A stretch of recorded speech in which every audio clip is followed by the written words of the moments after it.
Hello everyone, this is Nareshpal. Welcome you all. In today's session, we will discuss about one of the most important hormone, which is usually known as the testosterone. Right? जैसा कि आप सभी जानते हैं कि testosterone is a male steroidal nature hormone. Testosterone is just like आप कह सकते हैं कि it's a boon for man. Man के लिए मैनहुड जितनी भी चीज़ें रहती हैं या मेलनेस वाली जितने भी कैरेक्टर्स, ये सभी कैरेक्टर्स जो होते हैं these are actually the result of the effect of testosterone. Testosterone hormone की वजह से ही सारी की सारी चीज़ें होती हैं. राइट. अब इसमें बॉडी हेयर से लेकर के मस्कुलैरिटी, सेक्सुअल ड्राइव, डिजायर्स, सारी की सारी चीज़ें काउंट हो जाती हैं. टेस्टोस्टेरोन एक इस तरीके का हार्मोन जो कि ना कि सिर्फ मेल में प्रेजेंट होता है बट के साथ ये फीमेल में भी मौजूद रहता है. बस फर्क सिर्फ इतना आता है कि अगर इनकी कंपेरेटिव क्वांटिटी देखी जाए तो मेल में ये बहुत ज़्यादा होती है और फीमेल में ये थोड़ी सी कम होती है. लेकिन इसका इफेक्ट और इसका इम्पैक्ट दोनों ही जेंडर पर देखने के लिए मिलता है. मेल में जो इसके कैरेक्टर्स रहते हैं वो अलग तरीके के रहते हैं और फीमेल में जो इसके कैरेक्टर्स और इम्पैक्ट रहेगा वो थोड़ा सा अलग तरीके का रहेगा. एक ऐसा हार्मोन जो पूरे तरीके से इंसान की तस्वीर और तकदीर बदल के रहते हैं. जैसे कि आप सभी को पता है कि टेस्टोस्टेरोन हार्मोन मेल के अंदर में टेस्टिस द्वारा प्रोड्यूस किया जाता है. ये नेचुरल है पूरे तरीके से एंड इसी की वजह से कोई मेल हो पाता है या मेल के अंदर में मेल वाले कैरेक्टर आते हैं. पर एक बात ये भी याद रखिए कि ना कि सिर्फ मेल, फीमेल में भी टेस्टोस्टेरोन हार्मोन रिलीज किया जाता है. हमारी बॉडी में टेस्टिकल्स के साथ साथ में, टेस्टिस के साथ साथ में ये एड्रिनल ग्लैंड से भी रिलीज किया जाता है. ठीक. साथ के साथ में अब इसका जो नेचुरल रिलीज होता है, देखिए ह्यूमन बॉडी के अंदर में ये नेचुरली प्रोड्यूस होते रहते हैं पर with the gaining in age इसका जो कंसंट्रेशन है या इसकी जो अमाउंट है पर ईयर वो रिड्यूस होने लगती है. As per the scientist research ये चीज़ मानेगी कि 40+ होने पर किसी भी ह्यूमन मेल के अंदर में टेस्टोस्टेरोन का लेवल पर ईयर 1 to 3% तक रिड्यूस होता है. अब बात निकल करके ये आई कि ना कि सिर्फ बढ़ती हुई एज के लोगों में बल्कि यंगस्टर्स में भी या फिर वो लोग जो कि क्या है यंग एडल्ट वाली एज में हैं उनमें भी टेस्टोस्टेरोन का लेवल थोड़ा सा कम देखने के लिए मिला. अब ये जो टेस्टोस्टेरोन का लेवल है इसका इफेक्ट ये जो कम रहा या जो इसका जो कंसंट्रेशन इम्पैक्ट होने के कई सारे रीजन है. सबसे पहली चीज निकल करके आती है इसमें डाइट. राइट. कि आप किस तरीके की डाइट को इनटेक कर रहे हैं, आप किस तरीके की डाइट ले रहे हैं, किस तरीके का डाइट चार्ट फॉलो करते हैं, ये पूरी तरीके से आपके हार्मोनल लेवल को रेगुलेट करेगा. दूसरी चीज निकल करके आती है कि आप अपनी बॉडी से फिजिकल वर्कआउट कितना कर पाते हैं. देखिए टेस्टोस्टेरोन को बूस्ट करने का सीधा सा तरीका है. आप जितना ज्यादा फिजिकल वर्कआउट कर पाएंगे, जितना हैवी फिजिकल वर्कआउट कर पाते हैं उतना ज्यादा ये आपके टेस्टोस्टेरोन को क्या करेगा, आपके हार्मोनल लेवल को बूस्ट अप करेगा. तीसरी चीज निकल करके आती है इसमें लाइफ स्टाइल में कि डाइट वाली चीज़ है वो हेल्दी डाइट होगी. लाइफ स्टाइल में यहाँ पर आता है कि आप किस तरीके से अपने आप को मेंटेन करते हैं, आप किस तरीके से अपनी बॉडी की देखरेख करते हैं, जिसमें कई सारी चीज़ें निकल करके आती हैं. स्लीपिंग से लेकर के आपकी एक्टिविटीज़ तक. जो लोग बहुत ज़्यादा एक्टिविटीज़ नहीं करते हैं या किसी तरीके की ऐसी चीज़ों में इन्वॉल्व नहीं रहते हैं वो बहुत जल्दी शिकार हो जाते हैं ओबेसिटी के. जैसे जैसे आपकी बॉडी के अंदर में ओबेसिटी बढ़ने लगती है, आप ओबीस होने लगते हैं, आपके बॉडी में टेस्टोस्टेरोन का लेवल डाउन होने लगता है.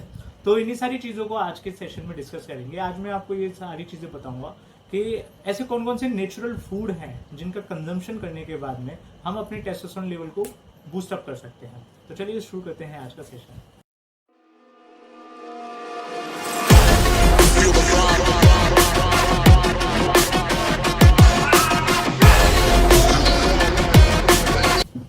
तो फूड सप्लीमेंट्स या फिर किस तरीके का डाइट चार्ट फॉलो कर सकते हैं जो कि आपके टेस्टोस्टेरोन लेवल को नॉर्मल से थोड़ा सा बूस्ट अप कर देगा. अगर बूस्ट अप ना करेगा तो कम से कम नॉर्मल रेंज में रखने की तो कोशिश कर ही सकते हैं. तो सबसे पहले इसमें चीज़ निकल करके आती है हनी. राइट. हनी जो होता है, honey is actually the animal derived product. Honey bee से मिलता है और आज से नहीं, ये समझ लीजिए कि सदियों पुरानी प्रथा चली आ रही है और ये इस तरीके से एक्टिविटीज़ होती हैं, एपीकल्चर वगैरह वाले सारे के सारे एक्टिविटीज़ परफॉर्म की जाती हैं और हनी का प्रोडक्शन कराया जाता है. हनी जो होता है, हनी पूरे तरीके से आपके मसल मास को मेंटेन रखता है, आपके साथ के साथ में हार्मोन लेवल को एक बैलेंस पोजीशन में मेंटेन रखने की कोशिश करता है. नॉट ओनली हनी, इसी चीज़ में अगर बात आगे करते हैं तो निकल करके आते हैं लेमन्स. राइट. लेमन या सिट्रस फ्रूट्स जो होते हैं, citrus fruit are actually enriched in vitamin C and vitamin A. ठीक, साथ के साथ में इसमें लेमन में बोरोन का कंसेंट्रेशन भी बहुत ज़्यादा होता है। कुछ मिनरल्स होते हैं जो कि बॉडी के लिए या टेस्टोस्टेरोन लेवल को बूस्ट करने के लिए, टेस्टोस्टेरोन लेवल को एक लेवल पर मेंटेन रखने के लिए ज़रूरी रहते हैं, और उन आयंस में सबसे पहली चीज़ निकल करके आती है जैसे कि बोरोन, जैसे कि जिंक और जैसे कि magnesium. Zinc is very much essential for the proper maintenance of testosterone level in the blood. ठीक, हमारी बॉडी के अंदर में टेस्टोस्टेरोन का लेवल पूरे तरीके से मेंटेन रखने के लिए क्या जरूरी है? जिंक जरूरी है। दूसरी चीज जिसमें विटामिन ए होता है, विटामिन ए जैसे कि सिट्रस फ्रूट्स हो गए, उनमें भी विटामिन सी और विटामिन ए दोनों ही होते हैं। विटामिन ए जो होता है, विटामिन ए कोर्टिसोल पर काम करता है। देखिए, एक चीज को नक्शल में थोड़ा सा समझने की कोशिश कीजिए कि इस पूरे सेशन में मेजरली आपको 4 बातें समझ में आ सकती हैं। वो क्या है कि हार्मोन लेवल एक दूसरे के कंपेयर में चलेंगे, जैसे टेस्टोस्टेरोन, जैसे कि ईस्ट्रोजन एंड जैसे कि कोर्टिसोल। टेस्टोस्टेरोन मेलनेस के लिए रेस्पॉन्सिबल, ईस्ट्रोजन फीमेलनेस के लिए रेस्पॉन्सिबल, जितने भी फेमिनाइन कैरेक्टर्स होते हैं। और कोर्टिसोल जो होता है, कोर्टिसोल स्ट्रेस हार्मोन होता है। जैसे जैसे बॉडी के अंदर में कोर्टिसोल बढ़ेगा वैसे वैसे टेस्टोस्टेरोन का लेवल नीचे आ जाएगा, और जैसे जैसे कोर्टिसोल को आप नीचे करेंगे टेस्टोस्टेरोन बूस्टअप होने लगेगा। तो अल्टीमेटली जितने भी डाइटरी प्रोडक्ट्स बताए जाएंगे वो सारे के सारे इस चीज पर काम करेंगे कि या तो वो टेस्टोस्टेरोन को बूस्टअप करेंगे या फिर वो कोर्टिसोल को रिड्यूस करेंगे, और कोर्टिसोल साथ के साथ में ईस्ट्रोजन, क्योंकि किसी भी मेल के अंदर में टेस्टोस्टेरोन और ईस्ट्रोजन दोनों ही हार्मोन रिलीज होते हैं। टेस्टोस्टेरोन मेलनेस के लिए रिस्पॉन्सिबल और ईस्ट्रोजन फेमिनिन कैरेक्टर्स के लिए रिस्पॉन्सिबल। अगर किसी कारणवश किसी भी पर्सन में टेस्टोस्टेरोन का लेवल कम हो गया और ईस्ट्रोजन का लेवल बढ़ गया तो उसकी बॉडी के अंदर में दिक्कतें आने लगती हैं। जैसे सबसे पहली चीज निकल करके आती है इसमें गायनेकोमेस्ट्रिया, मेल बूब्स भी जिनको कहते हैं, और it is very common problem. Hormone imbalance होने की वजह से ये चीज काफी ज्यादा देखने के लिए मिलती है। गायनेकोमेस्ट्रिया वाली सिचुएशन या कंडीशन कई सारे यंगस्टर्स में हो जाती है एंड इट में भी प्रॉब्लमेटिक, राइट। और गायनेको, अच्छा इस चीज को थोड़ा सा ये और समझिए कि गायनेकोमेस्ट्रिया होने का सिर्फ यही कारण नहीं है कि ईस्ट्रोजन और टेस्टोस्टेरोन का इम्बैलेंस हो गया। इसके अलावा भी और भी कई सारे कारण होते हैं जिनको फ्यूचर में कभी डिस्कस किया जाएगा। तो कोर्टिसोल को रिडक्शन करने में विटामिन ए बहुत बड़ा रोल प्ले करता है। अलॉन्ग विद दिस, इसके बाद में जो दूसरी चीजें हो सकती हैं वो हो सकता है egg. Egg is highly enriched in proteins, in good cholesterol, and omega-3 and many more. Right? Egg जो होता है, एग में हाई कंसेंट्रेशन में सारी की सारी चीज़ें होती हैं जो कि कहीं ना कहीं टेस्टोस्टेरोन लेवल को अपने एक रिदम में, या फिर ये कहें कि जितनी बॉडी के अंदर में रिक्वायरमेंट है उतनी रिक्वायरमेंट मेंटेन रखवाने में हेल्प करेगा।